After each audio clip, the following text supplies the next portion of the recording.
բանակում միանշանակ կանխարգելիչ աշխատանքներ տարվում են։ Պատկերացրեք, մենք գլխավոր շտաբից այնքան հանձնաժողովներ ենք աշխատացնում մեր զորքերում, որ ինքը շատ գնահատելի է։ Յուրաքանչյուր զինվորի հետ անհատական զրույց, նրա պրոբլեմների, խնդիրների մեջ մտնել, ուսումնասիրել, հրամանատարների խնդիրներ առաջադրել։ Մենք հրավիրում ենք քաղաքացիական հոգեբանների, մենք զինված ուժերում զարգացնում ենք հոգեբանական մասնագետների ինստիտուտը աշխատանք տանեն, բայց ցավոք այդպիսի դեպքեր լինում են եւ աշխատանքները զինված ուժերում կատարվում են, այդպես մի ասեք, նվազման դեպքերը ակնհայտ են եւ եթե պաշտպանության նախարարի նախորդ պատասխանը լսել եք, 25 թվականին մենք ունեցել ենք շատ ակնհայտ կրճատում եւ նաեւ իմ պատասխանը միշտ հիշեք, որ ես ցանկացած յուրաքանչյուր դեպք կատեգորիան կապ չունի սպա, ենթասպա, պայմանագրային, շարքային, ժամկետային կազմեր ցավալի է, յուրաքանչյուր կորուստ ցավալի է, մեծ կոլեկտիվ, նաև հասարակությունից փորձեր քրեական ենթամշակույթի տարերի ներթափանցում բանակ, մենք այս ուղղությամբ շատ լուրջ աշխատանք ենք տանում, ընդ որում նաև այս տարի պաշտպանության նախարարի կողմից սահմանվել է քրեական ենթամշակույթի դեմ, այդ տարերի դեմ պայքարի տարի, բայց ցավոք սրտի կան մեր շարքերում բոլոր կատեգորիաների մեջ զինծառայողներ, ովքեր կրում են, այսինքն այդ փողոցային բարքերը փորձում են բանակում տարածել։ Պարոն Ասրյան, գործընկերները չեն կարողանում օրինակ տաղջերով լողանալ եւ թողավորվել են գնում հիվանդանում։ Ես ձմռանը ինչ տաղջուր չկա որոշ։ Ու դա արդեն չգիտեմ, դա ինչ անհատական պատասխան է, բայց մենք վերջին ժամանակահատվածում այնքան նաեւ շինարարական աշխատանքներ ենք կատարել։ Մենք նաև ուսումնական կենտրոններում գիտեք, որ 23 թվականից սկսած զինված ուժերում գործում են ուսումնական կենտրոններ, դպրոցներ, գումարտակներ, որտեղ հատկապես օրինակ ներկայացնեմ Արմավիր ուսումնական կենտրոնում, Լուսակերտի ուսումնական կենտրոնում մենք արևային տաքացուցիչների միջոցով ստեղծել ենք այնպիսի պայմաններ, որպեսզի զինծառայողը դաշտային պարապմունքներից հետո կարողանա նաև ցնցուղարաններից օգտվի, այդպես մի ասենք, որ կլինեն դեպքեր, երբ որ այս կամ այն հանգամանքից ելնելով այդ պահի դրությամբ տաք ջուր չի եղել, բայց տաք ջուրը դա չի նշանակում, որ չի լինում, բայց նաև ունենք զորամասեր, որոնք սովետական այդ ժամանակահատվածից եկած բանակի կառուցման ժամանակահատվածից սկսած 90-ական թվականներից շենքային պայմաններից ելնելով այնտեղ հնարավորություն չկար, որ դա ներդնել, բայց մեր կապիտալ շինարարության վարչությունը այդ աշխատանքները տանում է, որ մենք բոլոր զորամասերում, զորանոցներում հետևողական աշխատանքի արդյունքում կարողանանք բոլոր զորամասերում ներդնենք դա եւ ունենանք այդ տակ։ Պարոն Ասրյան, տեսեք, երբ որ Հայաստանում 1-2 տարի առաջ ընդդիմադիր շարժումներ, այսինքն ընդդիմադիր ուժերը փողոցներում հանրահավաքներ եւ այլն, այսպիսի միջոցառումներ էին անում, իշխանական պատգամավորներից հնչում էին տեսակետներ, որ իրենց այսպես պետք է հավաքել եւ տանել վարժական հավաքների կամ դիրքեր եւ այլն։ Այս ընթացքում եւս երբ որ ինչ որ անձինք դրսից գալիս էին քվեարկության բան, վստահ եմ տեղյակ եք կրկին այդ վարժական հավաքների տանելու հարցը եկավ օրակարգ եւ այսպես ընկալում է ձևավորվում, որ բանակը պատժիչ գործիք է դառնում նման դեպքերի համար, ավարտեմ հարցս, եթե խնդիրներ կան, այսինքն ինչ որ անձինք ինչ որ խնդիրներ կան նրանց հետ կապված, արդյոք այստեղ ավելի ընկալելի չի լինի իրավական գործընթացը եւ քրեաիրավական պատասխանատվությունը, ոչ թե բանակը պատժիչ գործիք դարձնելու այս մեթոդը։ Այս ինչու է բանակը թույլ տալիս, որ նման ընկալում ձևավորվի հանրության։ Ես այդպեսի այդ հարցին պատասխանեմ, ես խնդրում եմ, որ ձեր մոտ այդ ընկալումը չզարգանա, այդպիսի բան չկա։ Բանակը երբեք պատժիչ չի եղել ու չի էլ լինելու։ Դա վստահ եղեք ու դուք պետք է ուրախանաք մեր բանակով, Հայաստանի Հանրապետության բանակով, որովհետև բանակը ինքնըստինքյան ուրախանում է իր հասարակությամբ, իր ժողովրդով, որովհետև բանակն էլ մեր բոլորի զավակներն են։ Բայց ինչու թույլ տալիս իշխանական ես պատասխանեմ հետևյալը, նայեք, Անդրանիկ Քոչարյանը ասել է, ես չեմ լսել, դուք եք լսել, իսկ ես իմ ասույթը ասեմ, իմ խոսույթը ասեմ։ Բանակի վարժական հավաքների պետք է ընդգրկվի Հայաստանի Հանրապետության քաղաքացի հանդիսացող Դա ոչ ոք չի վիճարկում։ Պահեստազորայինը,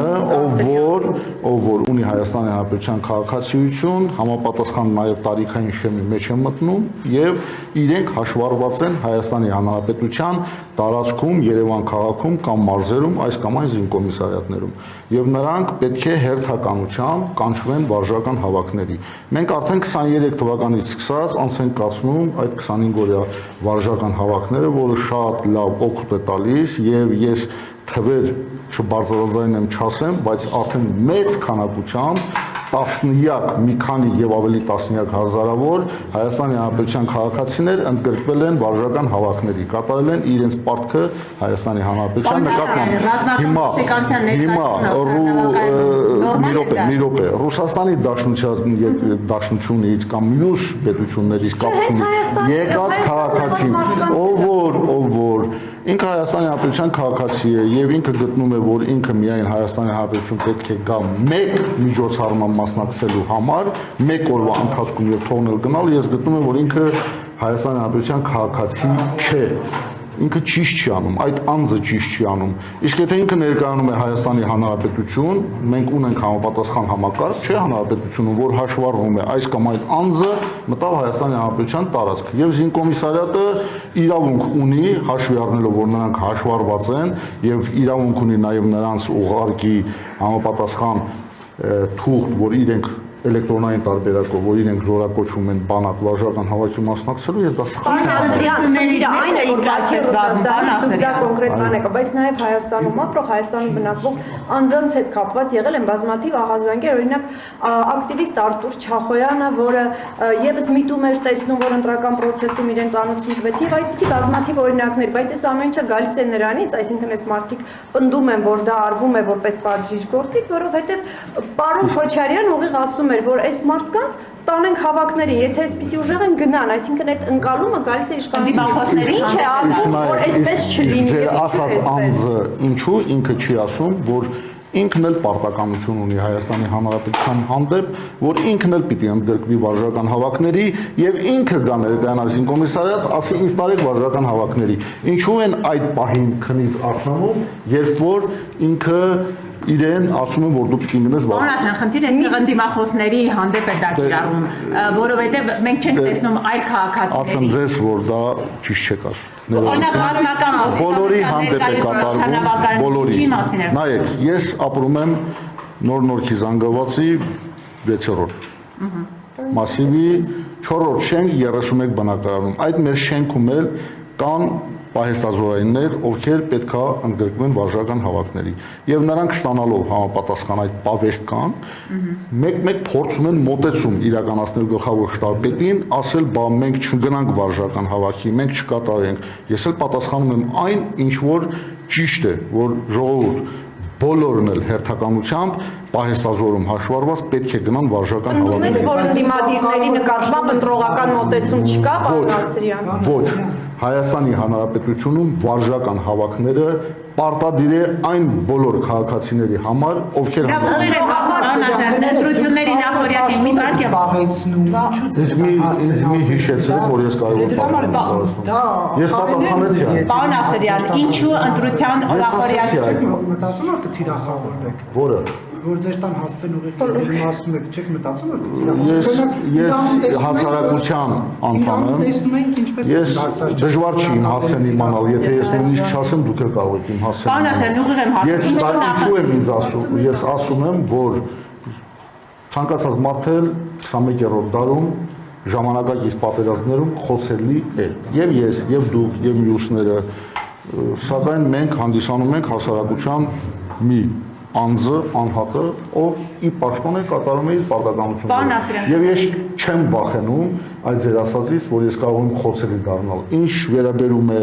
հակառակորդ, հավանական հակառակորդ հանդիսացող պետությունների համար, որ ես կդառնամ խոցելի, դրա պաշտպանվածության ձևը կա։ Պարոն Ասրյան, ես ուղիղ եմ պարզապես հարցնում, ինչու ընտրությունների նախօրյակին, ընտրությունների օրը հիշեցինք, որ զորավարժ պետք է լինի, զորավարժությունները պետք է գնան եւ Ռուսաստանից եկող մեր հայերին բոլոր ժամանակներում ռազմական ոստիկանությունն է օթանավական։ Մենք ոչ միայն ընտրությունից առաջի օրն ենք դա իմանում, մենք դա Դրա մասին բարձրաձայնել ենք 26 թվականի հունվարի 1-ից սկսած առ այսօր, 25 թվականի հունվարի 1-ից սկսած մինչև դեկտեմբերի 31-ը եւ այսպես տարիներն անջրվող, որ բոլորին գիտեն, կանգնեցնում են եւ ասում են դուք եկել եք Հայաստան, պետք է նաեւ գնաք զորավարժությունների, մասնակցեք այդ զորահավաքին։ Այնտեղ կան մարդիկ, այս պահին օրինակ Ռուսաստանի տիկնաթիռը որ իջնում է, մեր հայ քաղաքացիների դիմավորում է ռազմական ոստիկանությունը։ Օդանավակայանում նկատի ունի հիմա կա ռազմական ոստիկանության աշխատողներ։ Ռազմական ոստիկանության աշխատողը կարող է լինել այնտեղ, որտեղ ինքը պետք է իրականացնի օպերատիվ աշխատանք։ Ինքը ռազմական ոստիկանությունը այնպիսի կառույց է, որը իրականացնում է եւ զորքերի ուղեկցման, եւ պահպանության ծառայություն, եւ նաեւ օպերատիվ աշխատանք։ Դա իրենց օպերատիվ աշխատանքի Ռուսաստանից եկած քանի քաղաքացի ստացավ ի վերջո ծանոթություն, կարող եք թիվացնել։ Այդպիսի ինֆորմացիայի չեմ տիրապետում, ես պատասխանատու եմ Հայաստանի Հանրապետության զինված ուժեր բանակ զորակոչված ինչպես նորակոչիկի, այնպես էլ պահեստազորայինի պատշաճ ընդունման եւ նրանց ծառայության վայրում նշանակելու եւ ծառայություն իրականացնելու։ Պարոն Ասրյան, առհասարակ դրսից ով գալիս է, կապ չունի Ռուսաստանից թե այլ երկրներից, փորձում եք այդպես արագ եւ օպերատիվ ծանոթություն տալ վարժական հավաքի։ Հայաստանի Հանրապետության տարածք մտնող ցանկացած մարդ ինքը համակարգով քաղաքացի ինքը երևում է նամանավանդ Հայաստանի Հանրապետության քաղաքացիներ այդպես օպերատիվ բոլորն էլ իսկ ինչ գիտեք որ ծանոթություններ ստացել են հարցնում եմ չգիտեմ դրա համար եմ հարցնում ասում եմ ստանում են երբ որ արդեն իսկ հերթական վարժական հավաքները անցկացվեն եւ այդպիսի մարդիկ ընդգրկված լինեն վարժական հավաքների դուք դրա մասին Պարոն Ասրյան իսկ ինչ քանի հոգու եք տվել ծանոթություն դրսից եկողներին ծանոթման թիվ չկա։ Ես ծանոթություն տվող չեմ, ծանոթությունը տալիս է Հայաստանի Հանրապետության Հանրապետական զինկոմիսարիատը եւ նաեւ տարածքային զինկոմիսարիատները, որոնք իմ կառավարման ներքո չեն։ Պարոն Ասրյան, իսկ ադրբեջանական թե ծանոթում են ստանվում է այդ ընթացակարգը։ Հիմա այդ մարդիկ մնացել են Հայաստանում, թե նորից Ովքեր որ ծանոթում են։ Ես հացին պատասխանեցի, արդեն ես տեղյակ չեմ։ Մարդիկ ծանոթվել են, չեն ծանոթվել։ Իսկ եթե ծանոթվում եք, Եթե կան մասնակցեն վարժական հավաքների, բարով կան, իրենց 25 օրը կծառայեն Հայաստանի Հանրապետությանը եւ կգնան։ Պարոն Ասրյան, իսկ ադրբեջանական զոնքը ի վերջո ջերմուկի դիրքերում շատ ամրապնդվեց այս տարիների ընթացքում ամրաշինական աշխատանքների մասին ընդդիմադիրներն էին մշտապես ահազանգում, որ բացի դիրքերից այնտեղ բազմաթիվ ենթակառուցվածքներ են պատրաստվել եւ կառուցվել։ Շատ են ամրապնդվել, այսինքն այդ ամրաշինական աշխատանքները իսկապես շատ են իրականացվել։ Ամրաշինական աշխատանքների իրականացումը դա ինժեներական ապահովման տեսակի պատկացուցիչ մաս է, որը զորքը այս կամ այն վայրում տեղակայվելուց ինքը պետք է իրականացնի։ Իսկ մեր նաև պարտականությունն է, որ դրա մասին, այսինքն Հայաստանի Հանրապետության տարածքում ադրբեջանական զորքերի զինուժի կողմից աշխատանքներ իրականացնելուց մենք էլ ահազանգ ենք։ Մենք դա ահազանգում ենք համապատասխան ճանապարհներով։ Պարոն Ասրյան, դուք խոստացել եք, որ հետ Ես խնդրում եմ այդ հարցին չանդրադառնալ։ Դուք եք ասել, որ կսովորեք։ Այո, ես եմ ասել, այդ պահին պետք է դա ասել, ու ես չեմ բարձրաձայնի հանրության առջև ինչու եմ ասել։ Ես եմ ասել, ես չեմ զլանում։ Դա հաստատել, որ ասել եմ, դա պետք է այդ պահին ասել։ Իսկ թե ինչու ես դա չեմ ասի, դա կմնա իմ մեջ։ Իսկ այժմ շատ, այսինքն դուք ասում եք մենք ահազանգում ենք այդ ամրաշինական աշխատանքները։ Շատ է, այսինքն ենթակառուցվածքները իսկապես շատ են ինժեներական եւ այլն իրականացվում այդ տարածքներում։ Քանակական ես չեմ կարող ասել ինչքան է, դա ճիշտն ասած։ Չէ, քանակ չէ, ընդհանուր պատկերը մտահոգիչ է։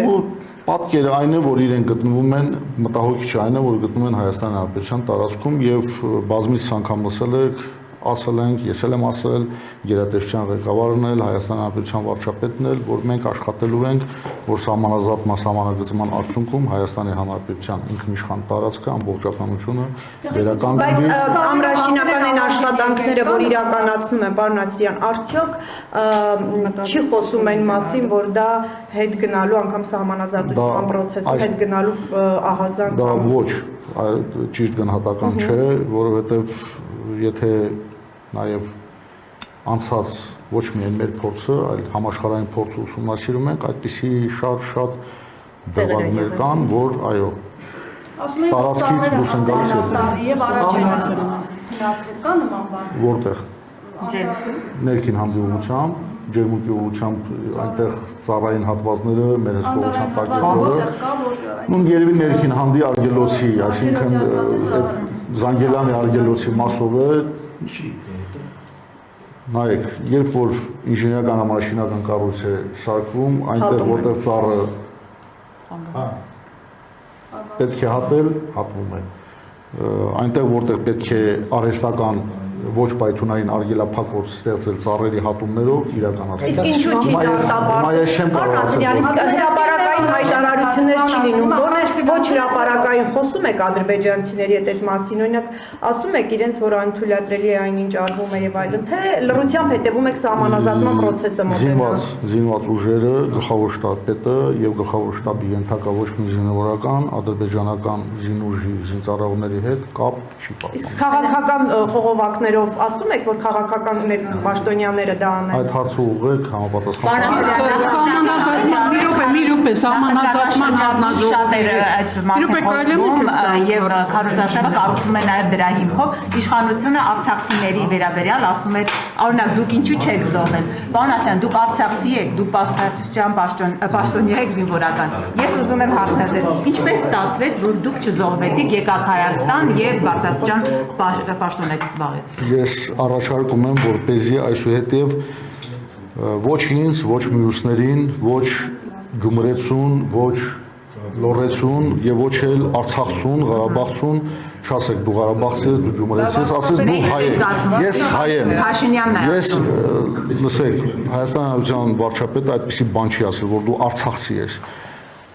Ես հայ եմ, ես զբաղեցնում եմ պատասխանատու պաշտոն, զինված ուժերի գլխավոր շտաբպետ եւ ես կատարում եմ իմ արժեվ դրված խնդիրները։ Չեք լսել արցախցիների մասին վարչապետի խոսույթը, ամբողջովին եթե լսեք, իմանաք որ ես խնդրում եմ այդ հարցերը մի ուղղեք, որպես պետական պաշտոնատար ռազմական գործիչ ես կատարում եմ իմ Պարոն Ասարյան, իսկ պատահում է որ դուք լսեք մի րոպե, էլի զինատեսակների անունները իրենք պայմանական հայկական անվանումներ են մեր զորքերի կառավարման կողմից։ Պատահում է որ դուք համաձայն չլինեք սահմանազատման հանձնաժողովի պայմանագրեր ունենք, որտեղ պայմանագրային պարտավորությունների մեջ այդպիսի կետ չկա նշված, որ մենք իրավունք ունենք իրենց զինատեսակի։ Պարոն Ասարյան, մի րոպե այստեղից լսեք հարցը կարելի է պատահում է որ դուք համաձայն չլինեք սահմանազատման հանձնաժողովի անդամների հետ եւ ձեր առաջարկները ներկայացնեք։ Սահմանազատման աշխատանքը ունի հիմք, իսկ հիմքը հանդիսանում է համապատասխան քարտեզը, տարեթվի 100,000 գլխավոր շտաբը տիրապետում է այդ քարտեզին եւ այդ քարտեզի պահանջներով մենք մեր աշխատանքները իրականացնում ենք։ Հանձնաժողովի կազմում նաեւ կա զինված ուժերի կազմից ներկայացուցիչ, ով շատ լավ է տիրապետում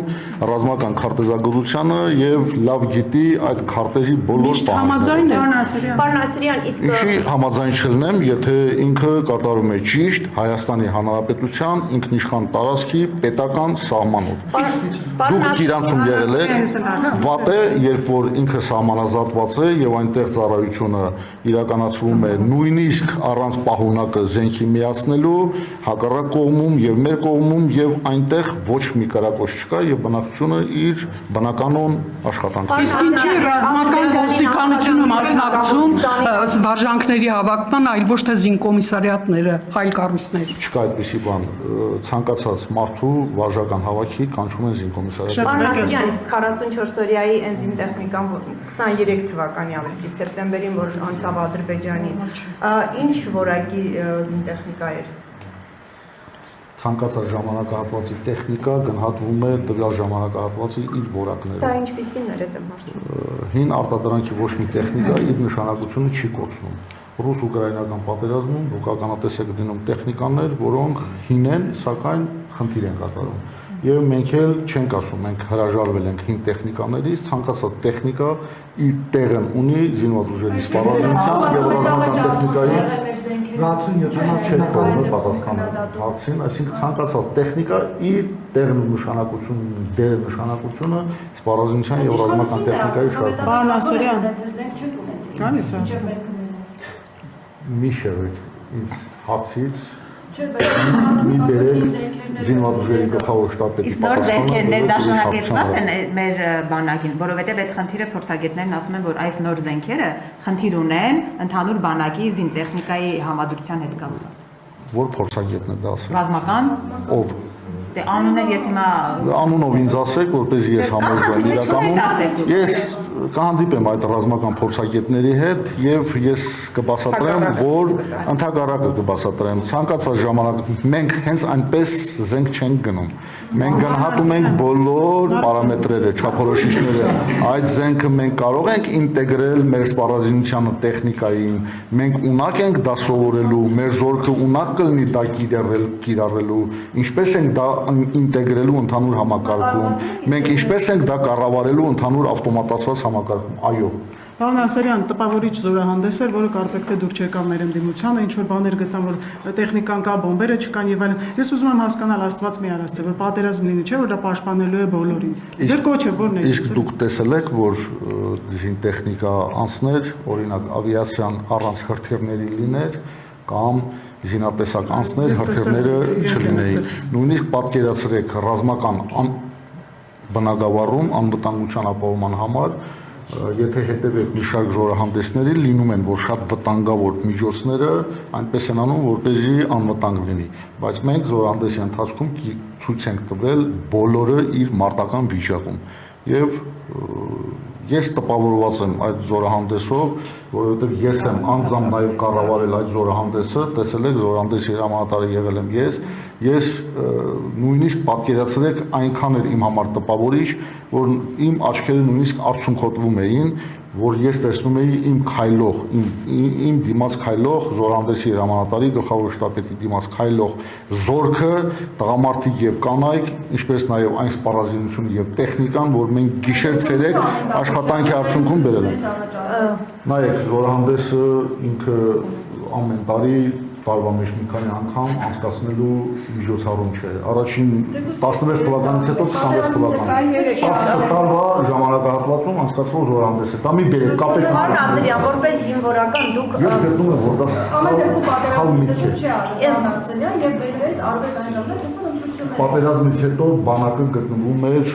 այն վիճակում, որ ինքը պիտի վերականգներ իր կորուստները, ձեռք բերեր նոր տեխնիկա, սպառազինություն, բանակը պետք է իր ողնաշարը ուղղել եւ մենք ուղղել ենք այդ ողնաշարը մեր քրտնաջան աշխատանքի արդյունքում, մեր պաշտպանության նախարարի ամենօրյա գիշեր-ցերեկ աշխատանքի արդյունքում իր պահանջկոտությամբ, մեր աշխատանքով մենք կարողացել ենք ուղղվել եւ մեր հասարակությանը մատուցել այն, ինչ որ մենք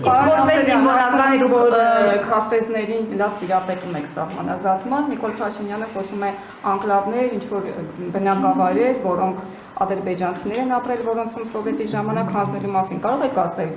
կոնկրետ որ բնակավայրերի ու շրջանների մասին է խոսքը։ Եթե քարտեզին տիրապետում եք։ Սկսեմ Հայաստանի Հանրապետության հարավից եւ մինչեւ հյուսիս թվարկեմ իր բնակավայրերը։ Բնակավայրերն են ըստ այդ Սովետական ժամանակահատվածում բնակավայրերում բնակվել են մարդիկ, որոնք եղել են ազգությամբ հայեր, եղել են ադրբեջանցիներ, բայց ես սկսեմ թվարկել թե որ բնակավայրեր են։ Երևի մի 10 Այդքան շատ է հանձնվելու ըստ քարտեզների։ Ինչն է հանձնվելու։ Դուք սխալ եք։ Սահմանազատման քարտեզներով, ասենք Հայաստանի Հանրապետության տարածքը հայտարարված է 29743 քառակուսի կիլոմետր տարածք։ որոնք են տրվելու։ Ոչ մի թիզ հող չի հանձնվելու։ Պարոն Ասարյան, Անկլավները որոնց մասին խոսում Ինչ անկլավների մասին է խոսքը։ Ինչ Հայաստանի Հանրապետության, եթե այդ անկլավները Հայաստանի Հանրապետության 29743-ի մեջ են մտնում, մի միլիմետր հող չի հանձնվելու։ Հասկանում եք դուք 29743 Հասկանում եմ, ես եմ հասկանում եմ, որ տարածքներն են որպես անկլավներ հանձնվելու Ադրբեջանին։ Պարոն Ասարյան, թեման շարունակենք, որովհետև հարցի վրա հարց եք բարձրացնում։ Ասում եք, որ բանակը ուղղվեց մեջքը բանակի, տեսեք մշտապես քննարկվել է տարբեր ժամանակներում, որ Հայաստանի նաև պատերազմները Հայաստանի 44-օրյա եւ այլն ցույց տվեցին, որ օդային պաշտպանության գուցե սխալ ձևակերպում այս խնդիրը կամ խնդրահարույց հատված այդ մասում է։ Հիմա որ ասում են օդը փակ լինի։ Հա, ես չգիտեմ դա զինվորական դրան էի սպասում, որ ասեք օդը փակ լինի։ Հիմա Հայաստանի համար այդ վտանգները, եթե մի օր, չգիտեմ, այդպիսի բան լինի կամ թեկուզ բան չլինի, ամեն դեպքում դուք ինչպես եք գնահատում այդ օդի պաշտպանության մակարդակը հիմա։ Աշխարհում չկա այդպիսի մի պետություն, որ իր օդը 100%-անոց լինի փակ։ եթե նույնիսկ փաստաթղթով ձևակերպում են, որ իրենց օդային տարածքը 100%-անոց փակ է, դա ինչ որ փոքր ժամանակից հետո ճեղքվում է։ Այսինքն հակաօդային եւ հակարտերային պաշտպանության համակարգը ինքը հենց դա ի նկատի ունի։ Մենք այս կերպափոխման համատեքստում Հայաստանի Հանրապետության բանակի այդ աշխատանքն էլ առաջնակարգ տեղ է զբաղեցնում օդը փակելու ճակատավոր, որտեղ դա զինվորական տերմինաբանություն չէ, հակաօդային պաշտպանությունը եւ հակարտերային հասկանալի է տենց ասեք։ ունենալու համար եւ այստեղ որ մենք ոչ միայն ձեռք ենք բերում հակաօդային պաշտպանության միջոցներ, այլ հակաօդային պաշտպանության ընդհանուր համակարգում կորզանից ավիացիան իր հրթիռներով, որը դուք տեսաք զորահանդեսի ընթացքում, նայել մեծ նշանակություն ունի հակաօդային պաշտպանության մեջ, նաև մենք արդեն ռազմաարդյունաբերության կոմիտեի հետ ակտիվ աշխատանքի արդյունքում մեր ընկերությունների, նաև ձեռքբերումների արդյունքում ձեռք ենք բերում այնպիսի միջոցներ, որոնք մեր հակաօդային պաշտպանության մակարդակը բարձրացնում են։ Ինքը գնահատվում է համապատասխան տոկոսներով եւ կարելի ասած օր-օրի, ոչ, ես դա իրավունք չեմ ասում, օր-օրի բարձրացվում է։ Մենք ամենօրյա այդ ուղղությամբ հակադրոնային համակարգ, հակաօդային պաշտպանության համակարգ, հակահրթիռային պաշտպանության համակարգ այդ ուղղությամբ օր ու գիշեր աշխատանք կատարում։ Իսկ կպնդեք, որ հիմա ավելի լավ վիճակում է, քան 18-ից առաջ։ Այո։ Պնդեցի։ Եվ Քանի որ զենքից ենք խոսում, պարոն Ասլյան, Նիկոլ Փաշինյանն ասում էր, որ 7 երկրից մենք զենք ենք գնել։ 7 երկիրը կարող եք թվարկել, որ երկրների մասին է բանը։ Անհրաժեշտություն չկա, ես թվարկեմ, Հայաստանի Հանրապետության վարչապետը ինչ ասել է, ճիշտ է ասել, պաշտպանության նախարարը դրան եւս անդրադարձել է, դուք էլ կարող եք ինքնուրույն sense մատների վրա հաշվելով այդ 7 երկրների իմանալ որոնք են։ Այդ թվում նաև Ռուսաստանից ենք ստացել զենք։ Այո, ինչու՞ չէ նաև Ռուսաստանից ենք ստացել, դուք Ռուսաստան, Իրան, նաև տեսել եք զորահանդեսի ընթացքում ռուսական տոր զենքը, որը մենք ստացել ենք վերջին ժամանակահատվածում։ Պարոն Ասլյան, դեպ պնդում եք, որ 27943-ից ոչ մի միլիմետր չի զիջվի, բայց ամեն դեպքում լիարժեք չի հիմա այդ թիվը, որը դուք նշում եք։ Ինչու՞։ Օկուպացված տարածքները դրանից դուրս են, որ ասում եք չի զիջվի հանրության համար։ 29 ու 740 չզիջելու մեջ նաև հասկացեք վերականգնելու գործընթացը համանազատման արդյունքում։ Եվ պարոն Ասրյան, հոբի հետ կապված առանձնացում, հա, նախատեսում այս բանակի բարեփոխման եւ արդիականացման շրջանակներում, թե ոչ, որտեղ բանակի բարեփոխման, նո ես հասկացա 44-օրյա ժամանակ ռուսական կողմից մենք խնդիրներ հարցի իմաստը ես միանգամից հասկանում։ Դուք ինչ եք ուզում ինձ հեռուստադիտողն է պետք։ Հայաստանի Հանրապետության հակաօդային եւ հակահրթիռային ու հակադրոնային համակարգերը պետք է հույսները դնեն իրենց վրա։ Ուրիշ ոչ մեկի վրա մենք հույս չպետք է դնենք։ Մենք պետք է այնպես ուժեղանանք, որ մենք ինքնուրույն մեր Հայաստանի Հանրապետության տարածքում կարողանանք մեր առջև դրված խնդիրները։ Շնորհակալ